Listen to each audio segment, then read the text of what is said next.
Hello students, मैं हूं doctor Manoj Pahuja, आपका मेडिकल एंट्री टेस्ट इंस्ट्रक्टर। आइए आज का क्वेश्चन क्रैक कर लेते हैं। Which of the following is correct for ADP? इनमें से कौन सी स्टेटमेंट एडीपी के लिए करेक्ट है? सबसे पहले आपने समझना है कि एडीपी किसे कहा जाता है। याद रखिएगा स्टूडेंट्स, एडीपी है एडिनोसिन डाइफॉस्फेट। और सवाल पूछा जा रहा है इसमें कितने हाई एनर्जी बॉन्ड्स प्रेजेंट हैं। ऑप्शन ए कह रहा है इसमें 2 हाई एनर्जी बॉन्ड्स हैं, ऑप्शन बी कह रहा है इसमें 1 हाई एनर्जी बॉन्ड है, ऑप्शन सी कह रहा है इसमें 3 हाई एनर्जी बॉन्ड्स हैं और ऑप्शन डी कह रहा है इसमें कोई भी हाई एनर्जी बॉन्ड नहीं है। अब इस चीज़ को समझने के लिए कि इसमें क्या क्या चीज़ प्रेजेंट है, कौन कौन से बॉन्ड्स होते हैं, इसको थोड़ा स्टडी कर लेते हैं, फिर बाद में हम इसके ऑप्शंस को चेक कर लेंगे। सबसे पहले तो आप इस स्ट्रक्चर को आइडेंटिफाई करें। यहाँ गौर कीजिएगा, 2 कंपोनेंट्स हैं। अगर 2 कंपोनेंट्स हों, उनमें से एक हो पेंटोस शुगर और दूसरा कंपोनेंट हो नाइट्रोजनस बेस, तो फिर इस स्ट्रक्चर को नाम दिया जाएगा न्यूक्लियोसाइड। गौर कीजिएगा, न्यूक्लियोटाइड नहीं, न्यूक्लियोसाइड, जिसके पास 2 कंपोनेंट्स हैं। एक है पेंटोस शुगर यानी कि राइबोज और दूसरा है नाइट्रोजनस बेस यानी कि यहाँ जो एग्जाम्पल अटैच्ड है वो है एडेनिन। ये 2 चीज़ें आपस में कनेक्ट होने से न्यूक्लियोसाइड बनता है। क्योंकि यहाँ पर एडेनिन बेस है इसलिए इस न्यूक्लियोसाइड का नाम है एडिनोसिन। अब इस एडिनोसिन में क्या क्या मौजूद है, कौन कौन से बॉन्ड्स हैं, उसको चेक कर लेते हैं। एक चीज़ है इसमें राइबोज शुगर, तादाद में एक है एडेनिन बेस और एक बॉन्ड है जो कि इन दोनों को आपस में जोड़ रहा है। बॉन्ड्स तो वैसे बहुत सारे नज़र आ रहे हैं, लेकिन हम कार्बन टू कार्बन या नाइट्रोजन टू कार्बन बॉन्ड्स की बात नहीं कर रहे, हम बात कर रहे हैं उस बॉन्ड की जो 2 कंपोनेंट्स को कनेक्ट कर रहा है। उस बॉन्ड को हम नाम देते हैं एन ग्लाइकोसाइडिक बॉन्ड।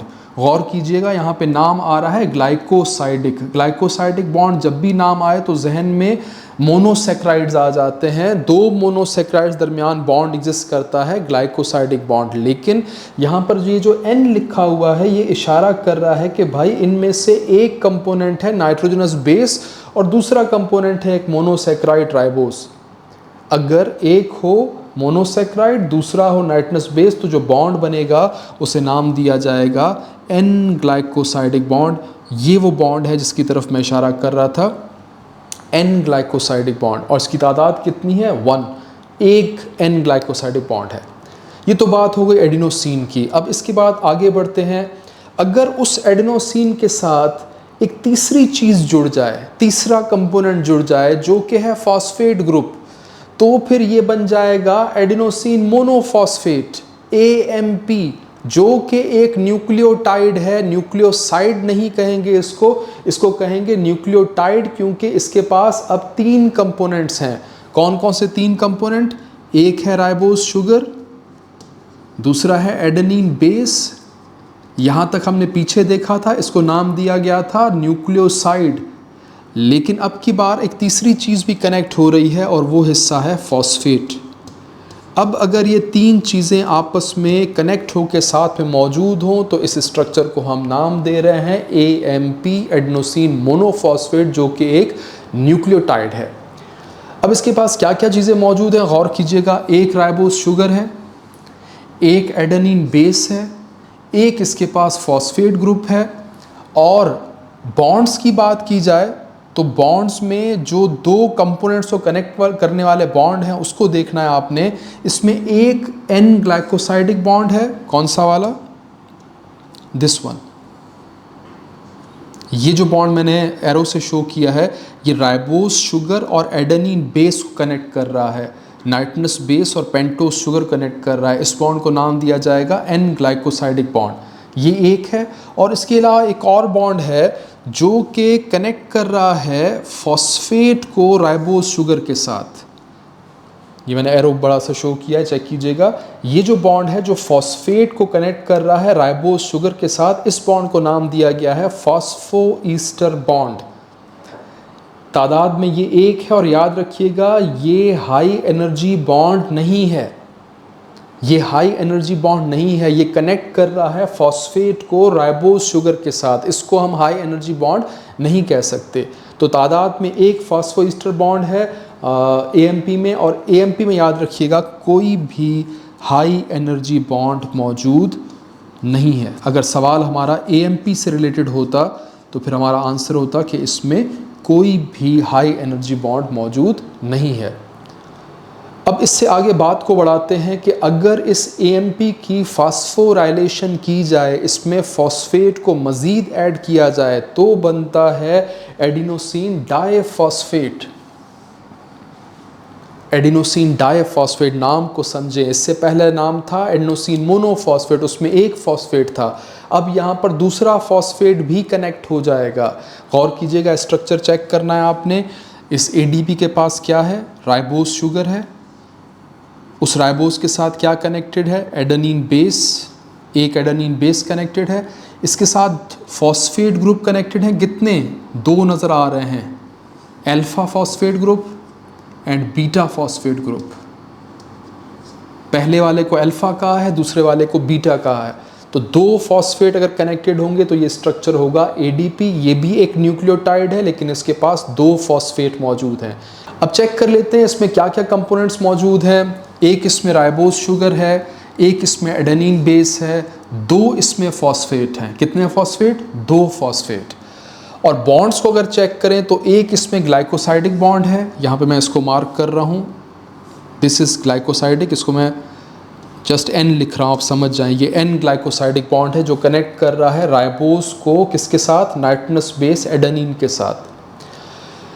इसमें एक फॉस्फोईस्टर बॉन्ड है, नाम पे ध्यान दीजिएगा, फॉस्फोईस्टर। ये हाई एनर्जी बॉन्ड नहीं होता। फॉस्फोईस्टर बॉन्ड कौन सा है? जो कनेक्ट कर रहा है फॉस्फेट को, इसको मैंने P लिख दिया है, जो कनेक्ट कर रहा है फॉस्फेट को किसके साथ? राइबोज शुगर के साथ। इसको आप नाम देंगे फॉस्फोईस्टर बॉन्ड। अब जो बहुत ही इम्पॉर्टेंट चीज़ है, जो हमारा सवाल था, वो है हाई एनर्जी बॉन्ड। याद रखिएगा ADP में जो हाई एनर्जी बॉन्ड है उसे कहा जाता है phospho anhydride bond. Keep in mind, phospho anhydride bond. और फॉस्फो एनहाइड्राइड बॉन्ड कौन सा है? ये बॉन्ड, इसे आप POP भी कह सकते हैं। फॉस्फोरस एक फॉस्फेट का, ऑक्सीजन बीच में, दूसरा फॉस्फोरस दूसरे फॉस्फेट से, ये जो बॉन्डिंग नज़र आ रही है ये कहलाता है फॉस्फो एनहाइड्राइड बॉन्ड। और इसकी तादाद कितनी है? 1। ये बॉन्ड, ये फॉस्फो एनहाइड्राइड बॉन्ड है और इसके टूटने से बहुत ज़्यादा एनर्जी रिलीज़ होगी। याद रखना है, अगर 2 फॉस्फेट हैं तो एक फॉस्फो एनहाइड्राइड बॉन्ड उनके दरमियान होगा। जो बॉन्ड राइबोज और फॉस्फेट दरमियान है वो हाई एनर्जी बॉन्ड नहीं है, वो फॉस्फोईस्टर बॉन्ड है। जो फॉस्फो एनहाइड्राइड बॉन्ड है वो 2 फॉस्फेट के दरमियान मौजूद है, तो 2 फॉस्फेट दरमियान एक ही बॉन्ड हो सकता है, इसके टूटने से एनर्जी रिलीज होती है। तो कीप इन माइंड, यही हमारा आंसर है जो हमसे पूछा गया था क्वेश्चन में कि कितने हाई एनर्जी बॉन्ड्स हैं। याद रखिएगा, अगर ADP पढ़ रहे हैं तो उसके पास एक हाई एनर्जी बॉन्ड है। इसके अलावा ATP को भी देख लेते हैं। अगर फिर से फॉस्फोराइलेशन की जाए, फिर से ADP में एक फॉस्फेट को ऐड किया जाए तो बन जाएगा ATP, एडेनोसिन ट्राइफॉस्फेट। इसके कंपोनेंट्स देख लें, इसमें एक राइबोज शुगर है, चेक कीजिएगा, ये राइबोज। एक इसमें एडेनिन बेस है, दिस इज एडेनिन बेस। 3 इसमें फॉस्फेट हैं। कितने phosphate? 3 phosphate, alpha, beta, gamma. अगर आप ATP पढ़ रहे हैं तो इसमें 3 फॉस्फेट हैं। पहले वाले को अल्फा कह रहे हैं, दूसरे वाले को बीटा कह रहे हैं, तीसरे वाले को गैमा कहा जा रहा है। जब भी 3 फॉस्फेट होंगे तो -1 कर दें, आंसर 2 आएगा। 3 - 1 2। 2 इसमें हाई एनर्जी बॉन्ड्स होंगे। ये नीचे नीचे लिखा हुआ है, फॉस्फो एनहाइड्राइड बॉन्ड्स कितने हैं? 2। कौन कौन से? एरो लगा रहा हूँ क्रॉस में। एक ये बॉन्ड है जिसके टूटने से काफ़ी एनर्जी मिलेगी, और एक ये बॉन्ड है जिसके टूटने से काफ़ी एनर्जी मिलेगी। तो अगर 3 फॉस्फेट हैं तो इसका मतलब उसके पास 2 हाई एनर्जी बॉन्ड्स होंगे जिन्हें नाम दिया जा रहा है फॉस्फो एनहाइड्राइड बॉन्ड। इसके अलावा कौन से बॉन्ड हैं ATP में? एक है इसमें N ग्लाइकोसाइडिक बॉन्ड जो कनेक्ट कर रहा है राइबोज और एडेनिन बेस को, ये एरो लगा रहा हूँ, ये है N ग्लाइकोसाइडिक बॉन्ड। और फॉस्फोईस्टर बॉन्ड इसमें एक है जो कनेक्ट कर रहा है फॉस्फेट को किसके साथ? शुगर के साथ। तो इसको आप हाई एनर्जी बॉन्ड नहीं कह सकते, जस्ट इसका नाम है फॉस्फो ईस्टर बॉन्ड।